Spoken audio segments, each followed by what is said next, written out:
Well, it's time for another while to ramble on here. So a lot's happened in the past, however long it's been since I did another one of these. Last time I did this, I was not sure where to go, but talking about it, just rambling on about it, honestly helped so much. Talking as if I had an audience did a lot more than I could do just trying to think about the solution to the problem. So I believe that doing this and uploading it and putting it out there, even if one or two people ultimately end up listening to it, is a good thing to do. It helps a lot with productivity, and it helps a lot with clearing my head and figuring out, okay, well, this doesn't make sense, that doesn't make sense, but this does, and figuring out which direction to go down. So, what's happened? Last time I was struggling with all of the different business stuff I had on my plate.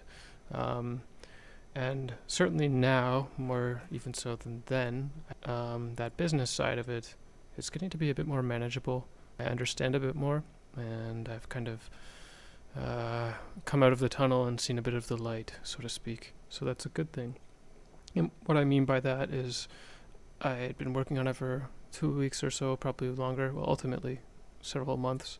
But the last 2 weeks were really trying to figure out a lot of the nitty-gritty details about essentially business administration, forecasting for how things are going to work out, understanding how to appeal to investors, and so on and so forth.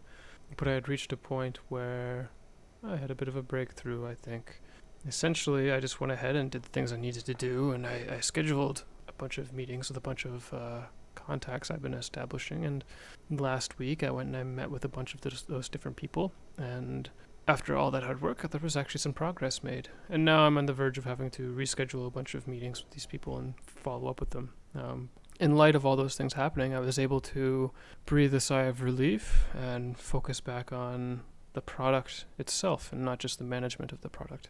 That is to say, I was able to focus on creating Nubble a bit more, doing some development stuff, focusing more on making sure I'm making a service people are going to come back to and keep using, which is ultimately what I want to do. And I've come to understand where my boundaries are, what my limits are, that if I spend a day getting into the business stuff, that's probably a day I can just write off in terms of being productive for the actual end product itself. Take today, for instance.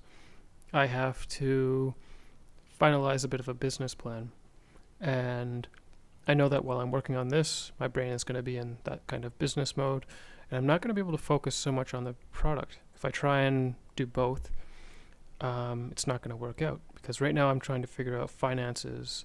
I'm trying to predict future possible revenue streams and how much money they can make, and what is the open market there. Look up some statistics to back up my reasoning. And I can't have my mind in that mindset, and at the same time think about the new features I want to add to Nubble and the revisions and refinements I want to make to it, because I also have a day or two before I started doing this again, I was working on putting some features in place which kind of will act as a glue to hold a bunch of the features together on Nubble and give users a reason to keep coming back to the service. But I can't do both in the same day, not terribly effectively anyhow. And just coming to understand where those boundaries are and what I can expect of myself. It helps so much, but until you get there, until I got there, I was very much so in the dark. Again, I came out of that tunnel and saw some of the light. It's still a lot of hard work. It still takes a lot of my time, and it's still difficult, and it's still a learning process for me. But I think I've gotten through the worst of it, which is fantastic news. It means that going forward, this will now be something I'm more comfortable with. And I suppose that's sort of the story of my life, is making myself go through things which are very, very difficult for me, and I don't understand them. And trying to learn and do at the same time, and then eventually having that breakthrough moment where, aha, you've kind of got it. You've finally, all that hard work is paying off. I mean, in this case, it's learning how to run a business and business administration type things. But in the past, it could have been physical activities, sports, skiing, for instance. First time I went skiing, I had no idea what I was doing, and by the end of the day, I was a lot more proficient than I was. But those first couple hours, first part of the day was very, very difficult. And indeed, the first several runs out skiing were difficult, but I got better and better as the more I tried, and it paid off. And the same thing is happening here. So, with that said, what have I been working on? Well, the business plan. For anyone who isn't aware of what exactly a business plan is or why it's important, I'm going to share that with you right now. Essentially, a business plan is a document that you can hand over to someone who is a potential investor or somebody who wants to know about your business and what your immediate plans are. And they can go through this document and have a very good gist of what your business is about and what kind of financials you have or need and what your future plans are for building out features. Really selling them on what the mission and the core values and the goals are, both short-term and long-term, of what you're doing. But you also need to break down into detail things like what your expenses are going to be for the next 1, 2, 3, or 4 years. In my case, I've gotten it down pretty pat where I know what my expenses are going to be, or at least what I plan for them to be. And that is essentially find a bit of seed funding, maybe several $100,000, which would hopefully last me for 1 to 2 years, depending on how much money I get.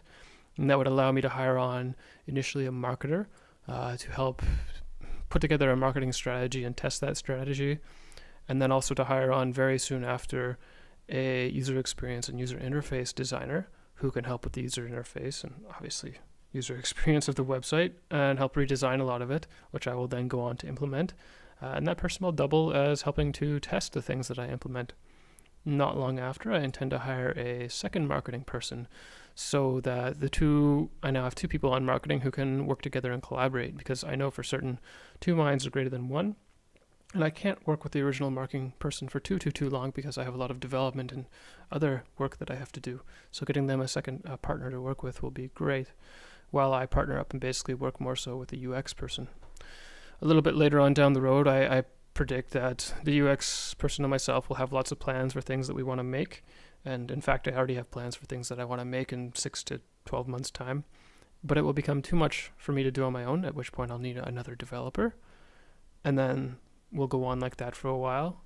And before too long, we're going to need potentially another developer to keep really ramping up those features and branching out a bit more. One kind of I guess some of the main features to build out are better notification systems, and that involves getting on more platforms, say mobile, Android, iOS, desktop application, so that we can deliver notifications to people in real time. That will make the experience of Nubble far, far, far superior than it is right now. It'll also mean that a lot of the features I intend to build out will see a lot more use, because many of them are time sensitive and require good notification systems, which an email system just doesn't really live up to, especially for, I imagine, younger people and ones who are not currently working, probably don't use their email nearly as much as, say, I do, which is all the time I'm using it. Stay in contact with people and business contacts and meetings and scheduling and so on and so forth. And then once a lot of those features come along, we'll probably need to hire a customer service person, someone to help manage all of the people and support the people who are now using Nubble. Along those lines, during this time basically, we'll have that marketing person kind of test out and solidify a strategy for how to market to a particular city successfully, and try and convert basically a city over to Nubble. So now there's lots of users in that city who use Nubble, as well as figuring out how to reach out to certain gaming communities and figure out what it actually takes to get a gaming community behind this service. Those will be 2 marketing strategies which have to be fleshed out, at which point it basically has to be repeated then. You then need to take those strategies which have been kind of proven and tested and keep repeating them. Capture more and more cities and locations one at a time. Go and capture more and more gaming communities one at a time. Eventually, the hope is obviously to achieve word of mouth where it kind of spreads on its own. But to be truly effective, I think targeted campaigns to really share it with a particular city are important.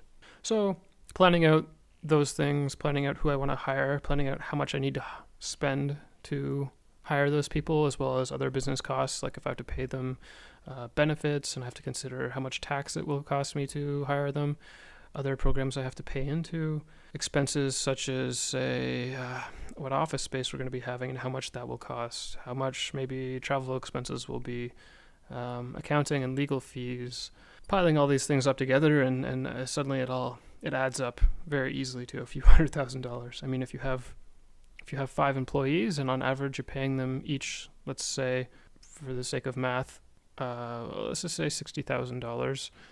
That's about $300,000 for the employees. Plus, you then have to add benefits onto it or any other taxes that you might have to pay, and that's over $300,000 for 5 people for a year. You consider that you need 1 or 2 marketers, a developer or 2, a UX person, customer support. You easily get up there if you want to grow quickly and build out all these features quickly. So planning all those things, long-term plans, in this case, I have a number of different opportunities for where Nubble can actually be profitable and make money, a number of different audiences where I can do that. And it's important that I not only have ideas for how to do that, but I kind of do some rough math and some paperwork. Well, I put it on paper basically to show how much revenue I could potentially gain. Not so much for my own sake, honestly, because I know this is something that can work out and do very well. As long as we get those features out in a timely manner, it will do well. But more so for the sake of investors, because while I am convinced this will work, it's my job to convince them that this will work. But it also helps me to identify potential flaws and things like that. Maybe some of the math doesn't add up quite the way I expected it to. And yeah, while all this is going on, I've started putting more consideration into going and finding another co-founder. For me, that's probably my top priority at the moment. I want to do that as soon as possible. And yeah, that involves a lot of networking, a lot of talking to new people, seeing who's interested. And I think one thing that I have to do, which I haven't really been doing yet, is actually pitch the question to people: would you like to consider quitting your job and working on this full time alongside me for a part ownership within it? And that's honestly, that's just a question I have to start asking people. Pretty much like that. Would you be interested in seeing if we can foster this relationship and see if it might be a potential proper business working relationship? Yeah, I really do need to put that question in front of people, because it's so easy to see someone and say, oh, well, they probably wouldn't want to. They already have a full-time job, or they already have these financial responsibilities like a house, or they already have kids, or they're in this relationship. There's no way they'd want to do this. But honestly, I won't know until I ask, and so I have to start asking. Additionally, I need to figure out, well, I've been figuring out actually already where I want to go to take this company, because there will be some geographical areas or regions or cities which have better opportunities for me than others. Some of them will have kind of poor opportunities in terms of who I have available as potential investors. Some will have poor opportunities in terms of who I have available as potential developers or marketers or technical people or even advisors, while other areas will have much better opportunities. For me, this is the reason why a place like Silicon Valley is so attractive for startups, is because you have such a plethora and wealth of knowledge there. There are definitely downsides to San Francisco, costs being one of them, having so much competition being another among all the other startups out there trying to make it. But at the same time, you do have a lot of very successful people who you can learn from, and even people who have failed who you can learn from and ask questions. I think there's plenty of room for finding advisors out there. So where do I find that in my home country right now, in Canada? And that's a pretty big question. And it's also a question about investors, because if I take investors who have, say, found most of their money through real estate and not through web startups, or even through like some kind of tech, like say telephony or wireless communications, but not in web startups, and they want to invest in me, I would have to consider that I would be accepting that person's money to fund the startup, but I would also be giving 5, 10, 20% ownership to somebody who doesn't understand the business forever. They would own that much of the business potentially forever and not understand how the business works or be able to contribute anything else to it. And I would much rather take investment from someone who can contribute further to the business, because I want someone who can invest and make sure it succeeds, not just throw money at it. So where do I go here in Canada to find people who have that background, who are looking to invest? It's a pretty big question, actually, but I think I have some good options. I've narrowed things down. I've answered a few questions about where wouldn't be a good place and where might be a good place. And all the while, I still have my ongoing relationship with my girlfriend. She's out on the West Coast right now because it didn't make sense for her to stay here. while I'm staying at my parents' place in the middle of the countryside, there's nothing for her out here. But her relationship with me and my relationship with her, trying to balance that as well and make sure it stays healthy, and we communicate as much as is necessary to keep that relationship going. And, when either of us is unhappy, making sure that we share that with one another and talk about it and come to a solution. So figuring out that probably by March, which is 3-4 months from now, 4 or 5 maybe, we want to have somewhere that we know we want to move to in Ontario, where we can, just where I am, and settle in. So that puts a bit of a deadline on it. Prior to that, we were thinking, try and just have somewhere temporary to live by January, but realistically speaking, I think we've both come to accept that won't be the case. We have to stretch that out a bit more. Those are some of the things, as well as, I gotta say, a big part of the reason that I'm actually here in Ontario and that I've stuck around here is a cousin of mine who works as a professor at the college where I went to school, which is maybe a 40-minute drive from where I am at the nearest city. Has helped out a lot in terms of providing me with some warm introductions to different people in the startup space, I guess. There's a service here which exists, which is government funded, which will help small startups like mine provide a lot of advice and support. And I'm in the process now of getting in tight with him, so to speak, where I can receive a lot of the advice and help that I need with things like patents as well. That'll be another bit of a thing to learn about, which is a black hole for me, or a black box, and all the business type stuff. But through those people, I will actually be opened up to another larger network across Ontario, which will then help me move to the next place. And yeah, she's made some couple of really good contacts for me, and it's going very, very well. So I'm super happy to have her around. It helps a lot. And so right now, I guess I just finish up this business planning thing. I've come to the point where I understand that I cannot actually predict decent revenue numbers. It's just not really accurately predictable. So I have to accept that I'm only going to have really rough, made up numbers. And then when I present this to someone, it'll be their job basically to scrutinize that, and hopefully we can learn together and figure out what to do with it. I've also made a bit more contact back with the people that were helping me last summer, Zach and Vishnu. Well, trying to get hold of Vishnu, but I spoke with Zach again recently for the first time in quite a while. And so it's good to, reestablish and maintain that relationship, which for myself is something I have to be, I have to stay on top of, because it's very easy for me to never talk to someone again. Not that I don't like them, that's just who I am. If I'm not there close to someone proximity-wise, I generally just keep to myself.